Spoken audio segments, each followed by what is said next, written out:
1 acre 85 send லேண்டில் மொத்தமாக 95 தேக்கு மரத்தோட சேர்த்து ஒரு கிணறு, ஒரு போர்வெல், ஒரு ஃப்ரீ சர்வீஸோட இருக்குங்க. கிணறுல பாருங்க தண்ணி அவ்வளோ சூப்பராக இருக்கு.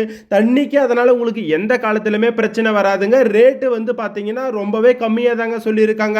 இந்த மாதிரி நிறைய லோ பட்ஜெட் லேண்ட் வீடியோஸ் பார்க்கறதுக்கு நம்ம ஆர்எஸ் லேண்டை ஃபாலோ பண்ணாதவங்க ஃபாலோ பண்ணி வச்சுக்கோங்க.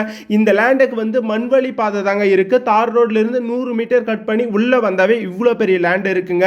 இந்த லேண்ட் பிரைஸ் வந்து ஒரு சென்ட் வெறும் 18,000 ரூபாய் மட்டும் தான் சொல்லியிருக்காங்க. அதனால நீங்க இன்வெஸ்ட்மெண்ட்டுக்கு வாங்கி போடணும்னு நினைச்சீங்கன்னா கண்ண மூடின வாங்கி போட்டுடலாங்க. ரேட்டு ரொம்பவே கம்மியான பிரைஸ் தான். இல்லனா இந்த லேண்டை வாங்கி நீங்க ஃபார்ம் ஹவுஸ் மாதிரி கூட கட்டிக்கலாங்க. ஒரு சூப்பரான லேண்டுங்க, மிஸ் பண்ணிடாதீங்க. இந்த லேண்ட் எக்ஸாக்ட்டா நம்ம திண்டுக்கல் டு கோவிலூர் அருகில் தாங்க இருக்கு. இந்த லேண்டை வந்து மொத்தமா தாங்க கொடுப்பாங்க, பிரிச்சு பிரிச்செல்லாம் தர மாட்டாங்க. ஒரே மொட்டா 1 ஏக்கர் 85 சென்ட் மட்டும் தாங்க தருவாங்க. ஒரு சென்ட்டோட விலை 18,000 மட்டும் தான். இந்த லேண்ட் உங்களுக்கு பிடிச்சிருச்சு நீங்க வாங்க போறீங்கன்னா இந்த நம்பருக்கு டைரக்டா கால் பண்ணிட்டு நேர்ல வந்து விசிட் பண்ணி பாருங்க. உங்களுக்கு இந்த லேண்ட் பிடிச்சிருந்தா நாங்க எல்லா டாக்குமெண்ட் கொடுக்குறோம். நீங்க லீகல் எல்லாம் செக் பண்ணி பார்த்துட்டு இந்த லேண்டை வந்து வாங்கிக்கலாங்க.